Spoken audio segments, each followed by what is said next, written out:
Let me take you back to Chicago, 1870, to an oasis called the House of Pleasure. And let's learn about a queen who, despite the time, became so very successful, creating the white man's wet dream. Hello, my name is Summer, and this is Paying for It. I got something between my legs that'll make a dead man come. Oh, that.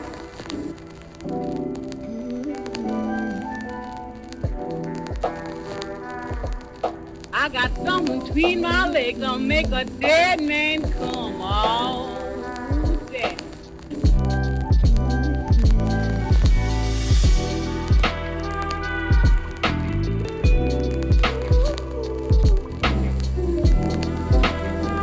I'm gonna turn back my mattress and let you all my springs. I want you to find me, daddy, till the bell do ring. Oh, daddy, want you to shade and dry.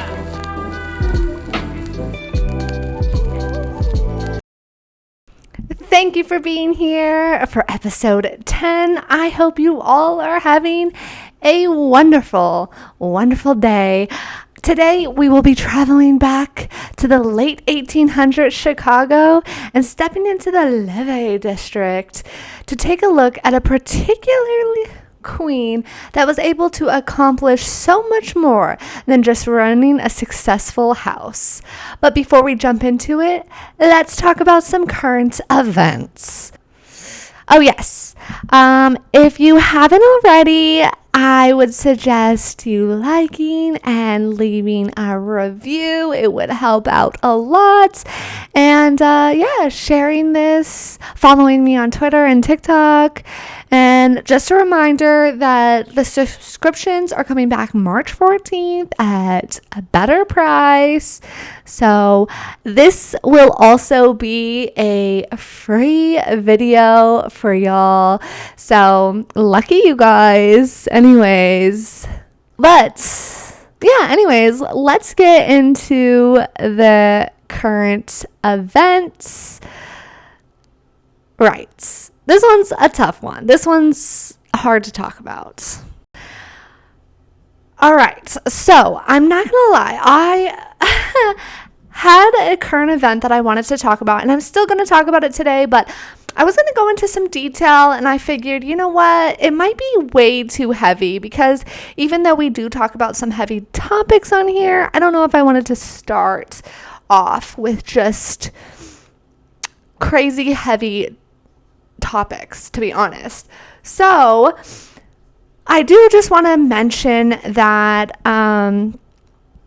in Sydney, Australia, something devastating happened because okay, so let's just talk about it. Let's just get into it, okay?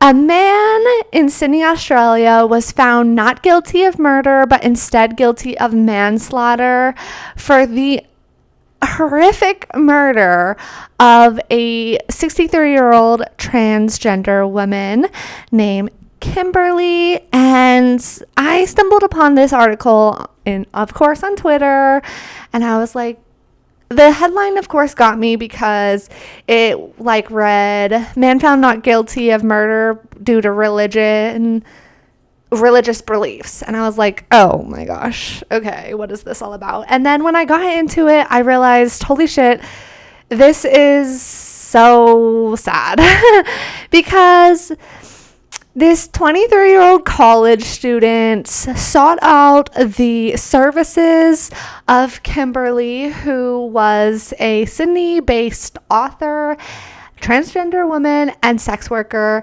And after he received oral, I guess at some point she told him that she was transgender, and he lost his shit,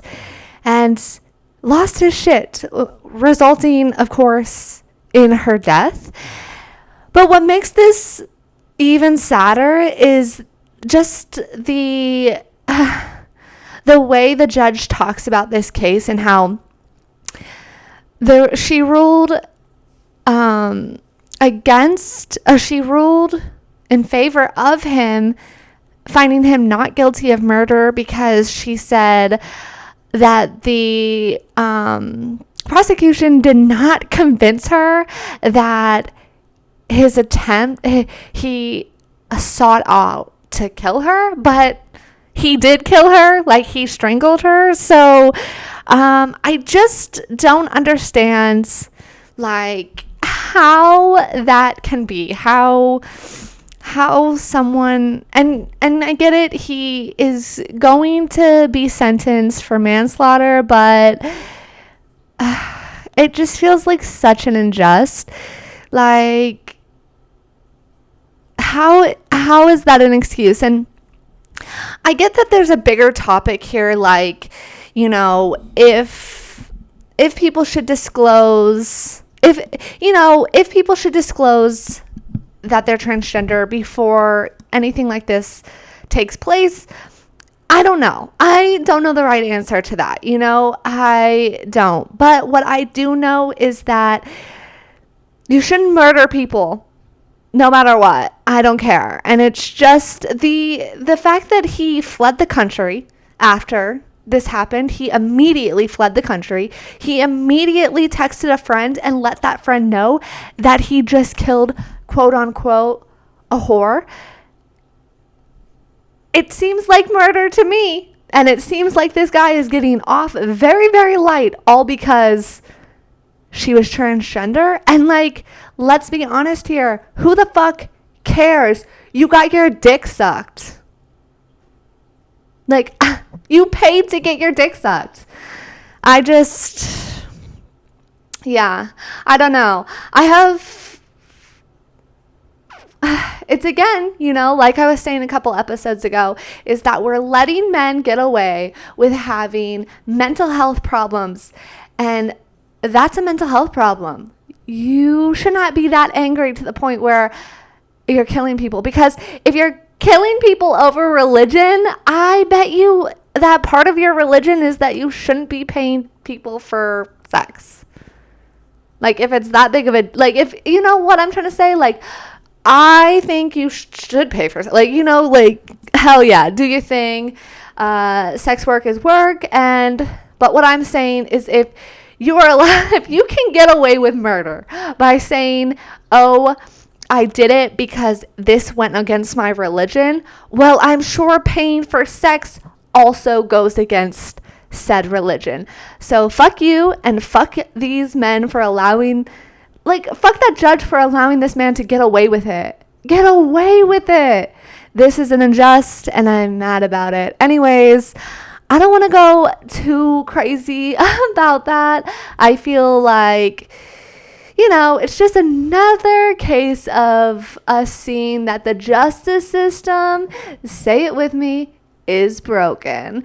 And that's just that, God, we need more mental health in this world. Or just, like, holding men accountable for their fucking anger problems. Yes, don't come for me, not all men, whatever.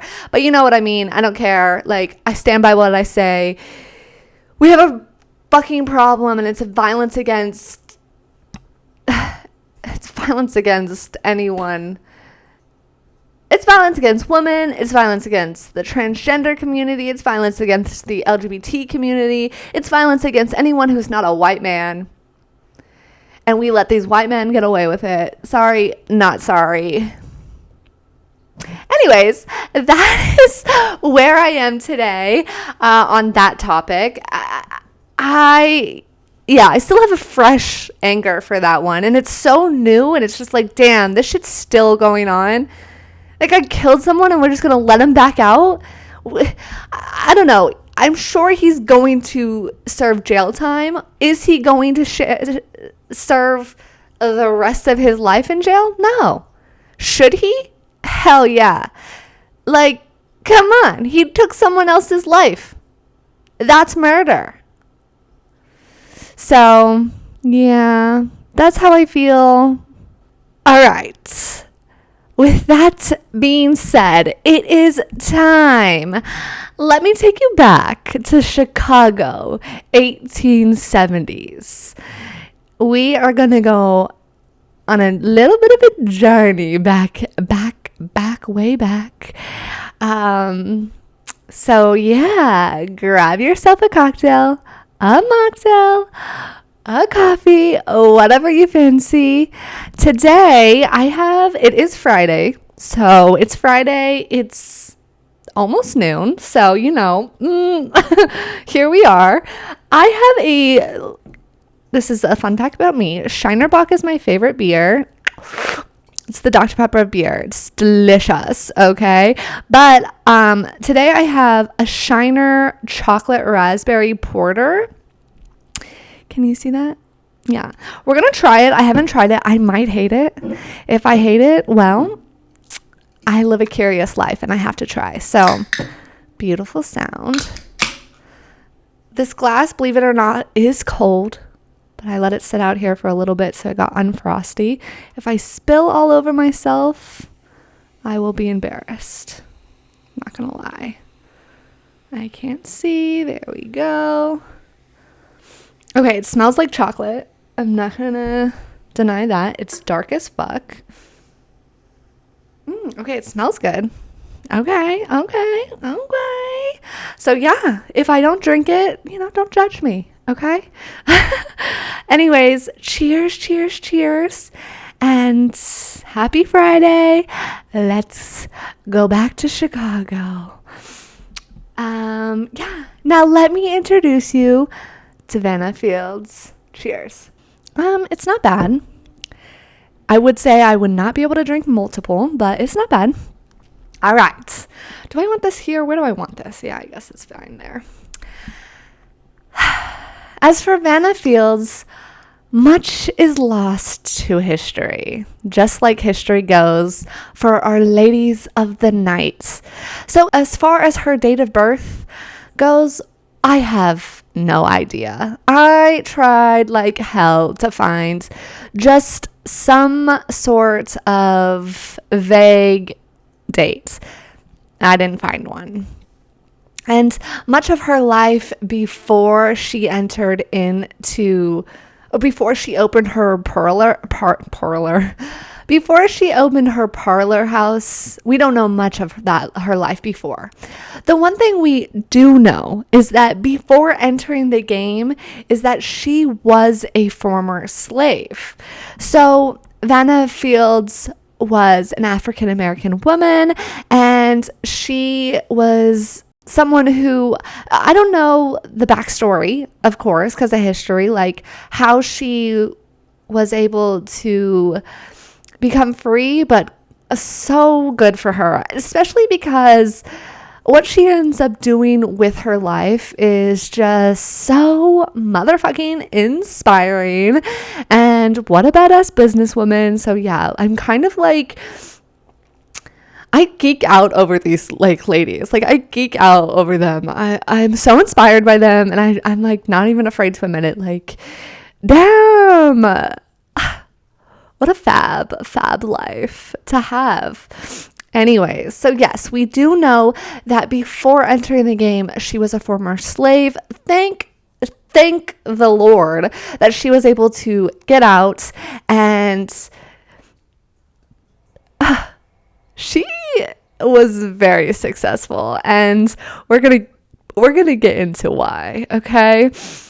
As I'm not 100% sure where Vina was born or much about her life leading up to her becoming one of the richest women in Chicago for the time. Let me say that again.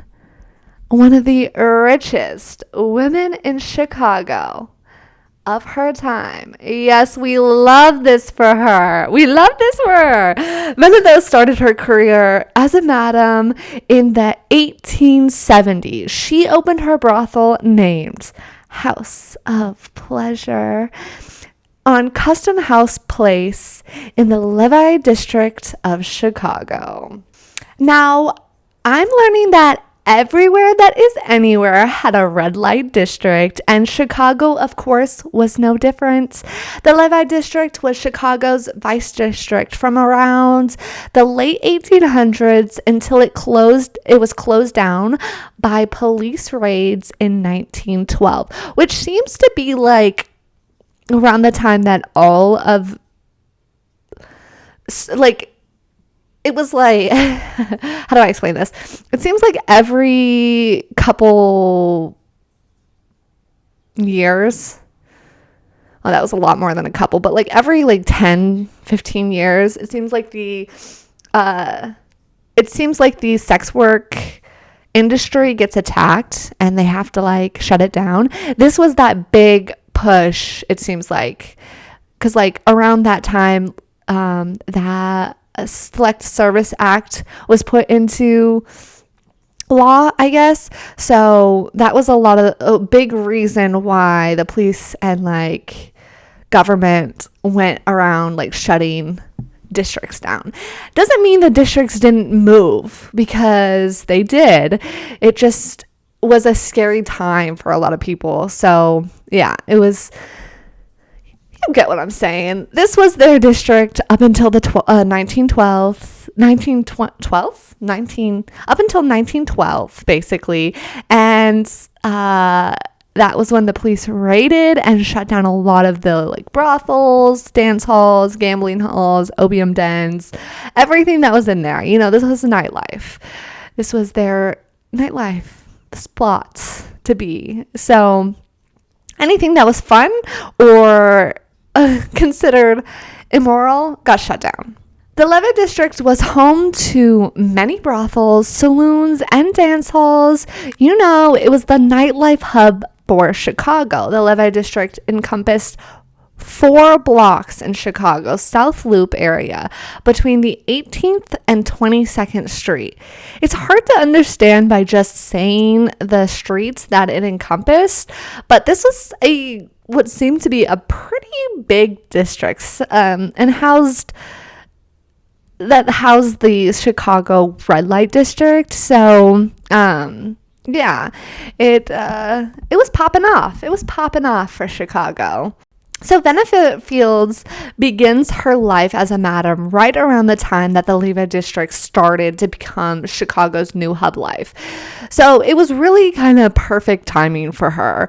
And she started her first house called the House of Pleasure with 8 black women and 1 white servant, which, let me tell you, highly, highly unusual for the time period. For a black woman to have a house with a servant in general, but it wasn't common for a lot of these brothels to have maids and servants. Normally, only brothels that did were, of course, the upscale, ran by white-owned and operated houses. So for Vina, a black woman, to just come out of the gate, and basically this was her version of coming out swinging, in my opinion, was absolutely amazing. Like, what a kind of like flex almost, and I love that for her. This made her the only black madam within Chicago's Levee district to have a servant. This was, you know, she was doing her thing, and she was doing her thing right away. So what she did beforehand to be able to get the money or whatever doesn't matter, because she was money smart and she got her money. She put it into good use right away. Let's talk about the ladies and her customers. According to Vina, her house was all colored, but all for white men. See, Vina Fields also knew the name of the game when it came to running a house successfully, especially a high-end house. In this time period, it's very similar to Nellie Jackson's story. She only allowed white men within her house of pleasure. However, to counteract that, Vina would only hire women of color to work within her house. And to be honest, this did not hurt business, because what we know of racist men is that they're hypocrites. They're fucking hypocrites. And I'll leave it at that. As a madam, she provided a very safe place for young women of color in Chicago to be able to support themselves on their own, support their families, and just in general have income that was secure, you know? Let me remind you, this was the late 1800s. There is little to no options available to women, let alone if you were a woman of color at the time. So Madame Vina made sure, even though she had to play by the racist rules, she would do what she could to, like I said, counteract that. And that was hiring only women of color. And that's amazing because, like, honestly, it could have gone south for her, but it didn't. And I think that's great. And it looks like in history, especially in Chicago's history, she's a real light, a positive light to the women of color who she protected and taught how to fend for themselves and take care of themselves and not really have to depend on a man or anything like that. So it's really nice. Her rules and regulations, like we are starting to realize within the world of sex trade and madams, that a successful house had rules, and Vina's house of pleasure was no different. Her rules and regulations were posted in every single room. She didn't want the men to forget, and she didn't want the ladies to forget. Though we aren't exactly sure what her rules were, it would be pretty safe to assume they were pretty similar to other madams that came after her, which is stuff like no drunks, no drugs, discretion, things like that. And so, yeah, she did not tolerate any bullshit. And to be honest, you cannot. In a house like this, in a house of pleasure, okay, you have to have a backbone to make sure, because, you know, men are going to try. They're going to try anything.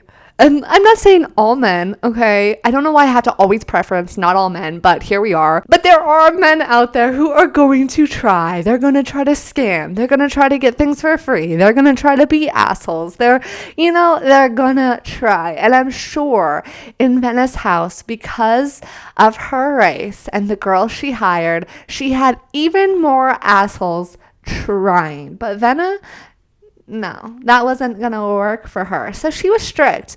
And some historians write that her rules were very strict. Like, you would think you were going to Sunday school kind of strict. So the House of Pleasure was a resort-style oasis for white men. Vina had a house of luxury. She offered a house of girls who presented as the perfect housewife, the ultimate 1800s white boy wet dream. A wife who cooked, cleans, and knew how to be a freak in the sheets. Vina actually felt that the reason more men were searching out brothels and red light districts was because, according to Fields, the home was the proper place for a woman's work outside employment, meaning women who sought other ways to live without having to rely on a husband was basically emasculating to men. She also felt that because women were seeking other means to live than just cleaning and picking up after a man and children caused the women to neglect their homes, creating a gloomy living space. All this directly resulting in pushing men away from their gloomy homes and to the doors of houses of prostitution. Now, that is Vina's feeling. I would like to just interject real quick and say that I would love to respectfully say, oh, fuck that. I know, Vina, you're a woman from the 1800s, and I would like to think that if you lived today, in today's time, you would feel like a little bit differently. But yeah, fuck that. I just think that it's giving men an excuse to be like, poor me. my house isn't clean and my wife wants to be somebody. She wants to be a person. Like, get over yourself. Pick up your own damn dirty socks, okay? Like, goddamn. Like, don't come for me, men, but like, sorry, get over yourself. Especially you 1800s old men. Like, no, that's just an excuse and we're not here for it. But anyways, back to Vina. So Vina's path to success came with the ill-famed oasis she built for the men whose home life had been degraded by their poorly trained wives and mothers. Again, her thoughts, not mine. Ew. One of the reasons the House of Pleasure was so successful was because it really played into that seduction and relied on the ideals of middle-class domesticity. They would cook dinner. They would clean up after these men. This was a resort. They were paying for the experience, not just the sex, if you get what I mean. So men who felt emasculated or just felt like they weren't getting properly cared for by their wives could come to this House of Pleasure and they would put on an act for you, because that is what it is, you know? They would clean up after you. They would make you feel like the king of the world. But don't you forget, you're paying for it. Okay, I'm just saying. Vina's house was a luxury house, so she catered to the affluent and influential white men of Chicago and those traveling to Chicago. Her house is often referred to as an oasis and or a resort. And well, oases and resorts don't come cheap. And it was no different for anyone planning on coming to visit the House of Pleasure. Then it charged between $3 to $5, which nowadays would be anywhere around $69 to $114. That was definitely a higher end price to pay for services like this, and a price that her clients were more than willing to fork over for this experience, this treat me like a king and bow down to me kind of thing. Vina did well for herself, proving to be a very smart businesswoman. 20 years after opening, she had expanded and was managing 19 women and 4 servants. If you're wondering how we always seem to know the numbers of girls working within a brothel or like female boarding house, it's because the census. The census started back in like the 1700s, and so thank goodness for those census, I guess, because really that would be only like the only real historical path or breadcrumbs that lets us know how successful one was within the sex trade, because she starts with 8 plus 1 servant, and within 20 years she's managed to grow to 19 women and 4 servants. So she's clearly doing something right in the business. Vina, though, hits the height of her career in 1893. In this time, Vina's housed 60 to 70 women. God damn. This girl was rolling in that money, honey. Okay, god damn. In fact, if you were in the Chicago sex trade back in 1869 or 1893, you were probably bringing in a lot of money yourself. That's because in 1893, the World Columbian Exposition was held in Chicago, also called Chicago's World Fair. And it was just a big fair to celebrate the 400th year anniversary of Christopher Columbus. It went from May 1st to 1893, or May 1st, 1893 to October 30th, 1893.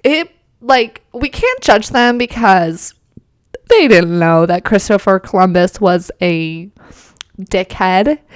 And, we celebrated Christopher Columbus Day up until like fucking a couple years ago. I feel like we just changed the name and changed the meaning of Christopher Columbus Day. So we can't give him too much shit because, again, 1800s, they go with what they got. Anyways, it was just a big fair, and it brought a shit ton of people into the city. So you can imagine that it was popping off in that district for everyone. However, at the same time the fair was in town and bringing in money for the ladies that were in the district, it also was the start to the Panic of 1893, which was a true and severe financial panic.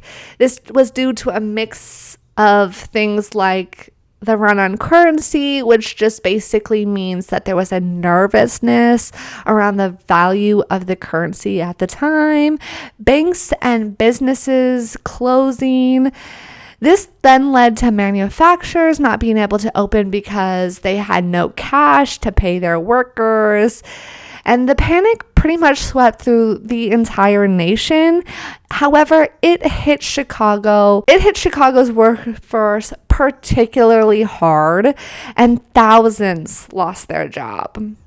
This then leads to a lot of people being out of a job and means to provide for themselves, which is really sad. It's like, I think like it was unnecessary. I'm assuming it was similar to a recession, but different because there was just a panic and it caused people to freak the fuck out, but there was no real reason for their panic, but it still caused like a recession, if that makes sense, I think. And like we are so often seen with queens of the underworld, power and money don't always corrupt, and it is no different for Vina. She, at this point, is a very, very wealthy woman and had no worries of being at all affected by the Panic of 1893. But we still see that she was kind and caring because she went out of her way to help those in need.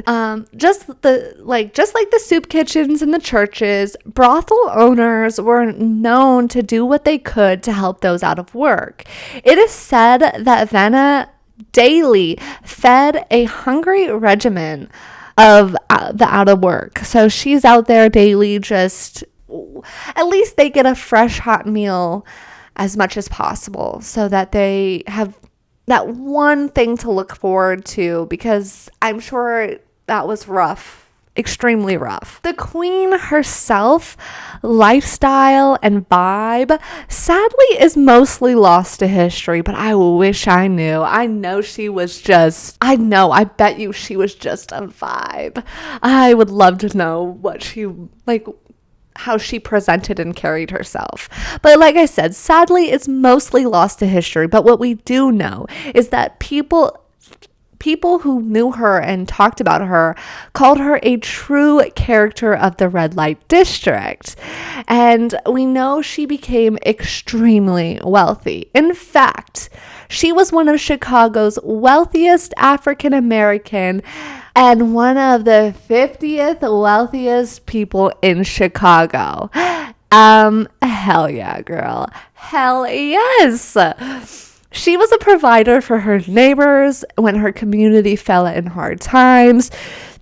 She also used her wealth to support her family, putting her daughter through a private convent school single-handedly by herself, doing the damn thing. Also going out of her way to sending money back to her sisters who lived in Missouri. She just was kind-hearted. She made sure she took care of those that she loved and those that she didn't even know. Just made sure her community, she did what she could for her community, putting back some of the money that she brought in. We love that. And something that I love about her, that we do know about her story, is that she proudly owned a home in an almost all-white neighborhood south of the Levee. And let me tell you, I bet you she was like, hell yeah. Like, Come on. Just think about how racist this time period is. Women, men, everyone. Like, everyone was racist back then, okay? I'm not saying everyone. I'm sure, I know there's kind people, but most of the people were racist. And this woman comes in and she's like, hell yeah, I make my money selling sex. And hell yeah, I'm about to come up into this neighborhood. What you gonna do about it? What you gonna do about it? You can't do shit. And yeah, that's an awesome flex. I quite love that for her. Although Vina was extremely successful and wealthy, that did not mean she did not have to deal with some bullshit. And she did. See, need I remind you again that this was a super racist time period. And even though Vina was successful, that did not stop bitches from being bitches, and she was often dealing with white madams within the district being bitches. They were trying to do whatever they could, I'm sure, to put her out of business, because here she is. Okay, let me talk to you about something. I got an eye in my itch. Wow, was that I would just had the most dyslexic moment. I have an eye in my itch. My eye is itching. But so let me tell you, there are stories of madams loving each other and being kind to one another. This is not one of them. Okay.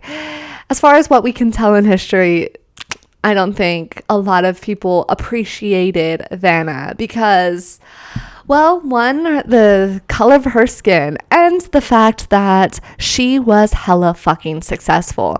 Probably more successful than some white madams. And you know what? That got under their skin. So they did some pretty shitty things, I'm sure. You know, pettiness affects everyone. It just does. But yeah, so, you know, this was late 1800s. Things are, you know, we started off her story saying that she was a former slave. So, you know, things are not what they are today, and they're not great today either. So, like, you know, it was bad, but it wasn't common for a person of color who was in the sex trade to be successful the way that she was. It's not an easy find to find. Like, you know, like, they were really treated, women of color in the sex trade were probably treated way worse, way fucking worse than any white girl. And that's just the sad truth of history. So Vina was successful. She was an African American, and she held her head high and ran a house that was catered to an influential crowd, and the other ladies didn't like that. In addition to racial issues that Vina faced with the other madams within the district, she also dealt with issues that all madams had to face within the district, and that biggest issue was rent. See, landlords knew what was happening within the properties being rented out by these women, and they knew how lucrative the business of sex work could be. So of course, they were totally willing to look the other way, as long as, of course, there was money to make them do it. We know this because in 1898, Vina rented a house for $175 a month.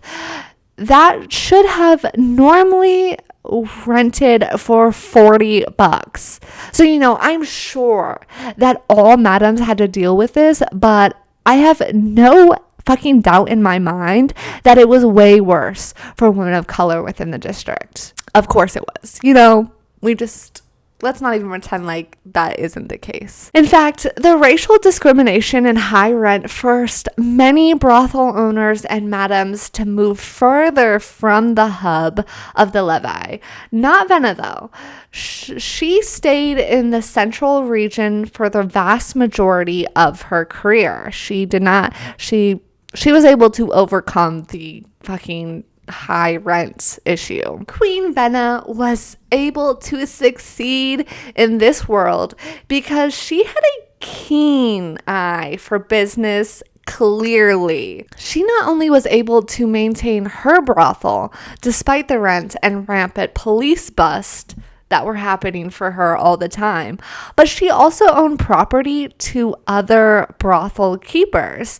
So she was also a landlord, allowing her to maintain multiple profitable ventures within the sex industry of Chicago. But like all good stories, they must come to an end. And in 1910, the emergence of a new Southern Levee district happened. This was probably because they saw the writing on the walls.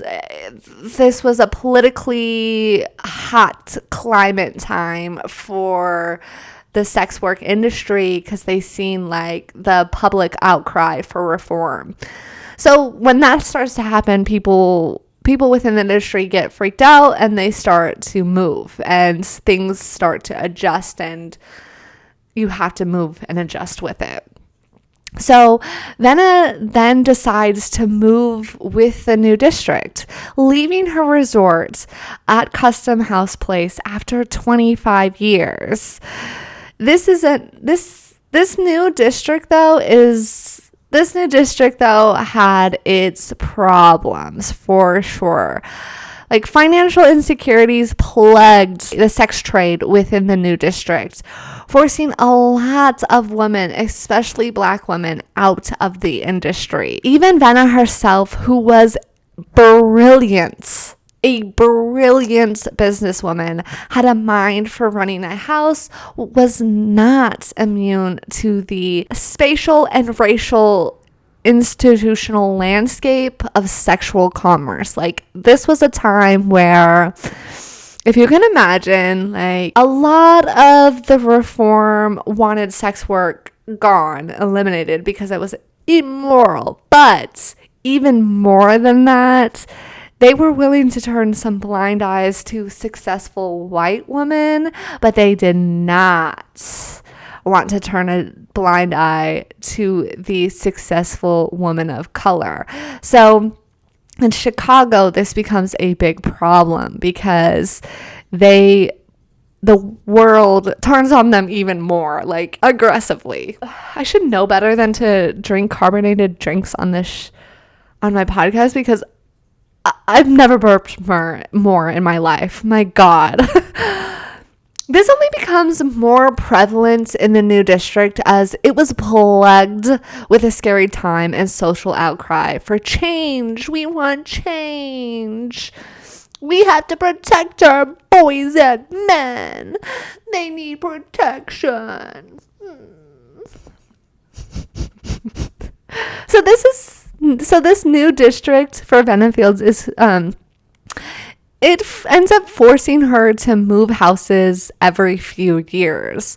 A lot of the times it's due to just how ridiculous the rent would become, but also sometimes due to other forces. For example, in 1907, the health department quarantined her house, declaring it to have an outbreak of smallpox that was clearly bad for business and forced her to have to move again. Something like this that was publicized, it could have put Fields out of business, even though she ran a clean house, and most likely there was not a smallpox outbreak. It was an attack, which was most likely exactly what the city was attempting to do, was put her out of business. They wanted her out. Putting her house under quarantine, putting her on blast like that, probably making up lies, it could have really fucked her business up. And though Vina was like, no, she kept it moving.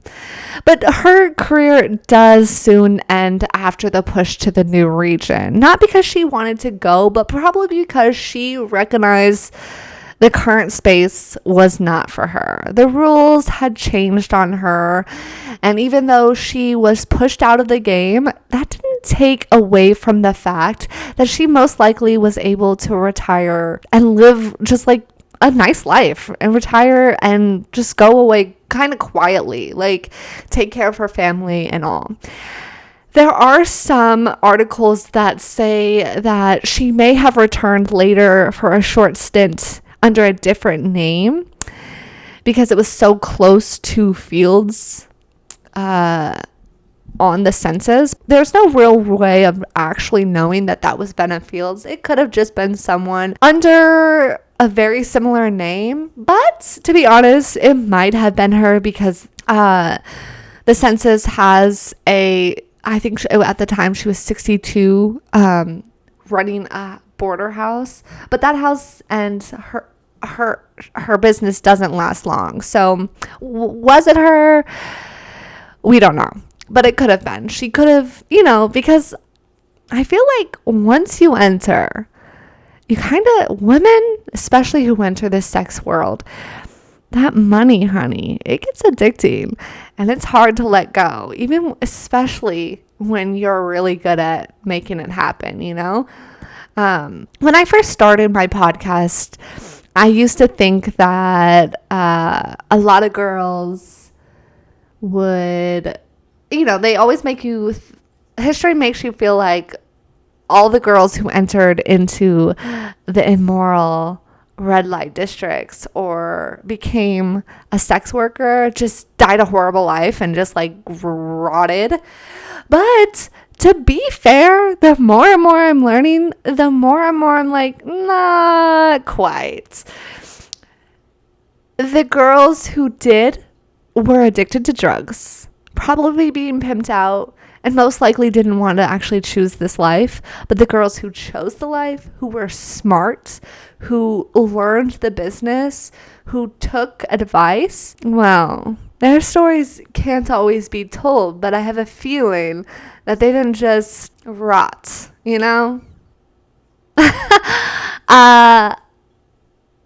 I have a feeling that most girls who chose this life ended up living a pretty good existence and entering in and out of the field as much as they like, because you know what I'm learning? Sex sells, baby, no matter what. And yeah, all right. So back to her. We know that she was kind of pushed out and she does retire. Whether she comes back later for a small stint is really unknown. Most likely it probably was her, but we don't know. So I don't want to say for sure. The rest of her days, again, are sadly lost to history, so we don't even know the end of this queen's story, but I can imagine that it was spent living her life as glamorous as one could on the richest she made within the sex trade. And honestly, hell yeah. Good for you, girl. Good for you. Although I don't agree with Vina's hot takes on why men decide to show up at the door of prostitution, I do think she's a badass queen, and what a come up story. I mean, she went from being a literal slave to one of the richest African Americans in Chicago, all while being a motherfucking woman. And we don't ever get to hear her story because, of course, we have to paint her like a victim. And even when people talk about Vina, they paint her like a victim. But honestly, why? She was fucking rich. And she was kind and a businesswoman. Like, get over it. She sold sex. So what?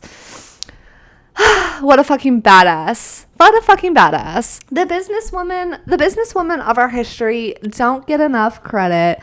Like, she pulled herself out of poverty, built a business, and clearly ran it well, all while being a pillar for her community, providing a safe environment for Black women to make a living and also to be able to provide for their families and their communities. And of course, she did this all while facing racism head on every step of the way. And so, yeah, what a queen, what an inspiring story. And though I don't agree with everything she said, and a lot of that could be taken out of context, this is how do we really know what she felt? It's not like she kept a diary, or maybe she did, but we don't have it. But we do know that she built her business on creating the white man's wet dream, but that doesn't, and that's how she felt, but we don't know. I wish I could sit down and talk to her and interview her and be like, girl, spill the tea. And I bet you her takes would be a little bit different. So though I don't agree with that take, I do agree with using it to your benefit to make that money, honey. Men are a slave to their addiction, and we all know that. Sorry, Mom. Anyways, honestly, the more I learn about the history of sex work and the women who thrived within it, the more I think, damn, a lot of these women's stories are so inspiring. Also, just how wrong history is when they force everyone within the industry to be painted as a victim in attempts to bury their stories, because women who own their body, their choices, all while making money on it, well, that's a very, very powerful thing that scares the hell out of the power that be. Just saying. And with that, I will end tonight's story. I hope you enjoyed it as much as I did. And even though we don't have a lot of information about Vina, what we do know is inspiring and amazing. So, yeah, I really liked learning her life and her, badass. They're all badasses. Anyways, if you haven't already, you should follow, subscribe, whatever, leave a review. And if you want more of me, check me out on Twitter and TikTok. They will all be linked below. I will also link the resources for today's episode down below. And with that being said, until next week, I hope you have a great rest of your nights, lovely weekends, and I will see you next time. Goodbye. I will never drink this beer again. I got something between my legs gonna make a dead man come. Oh, that.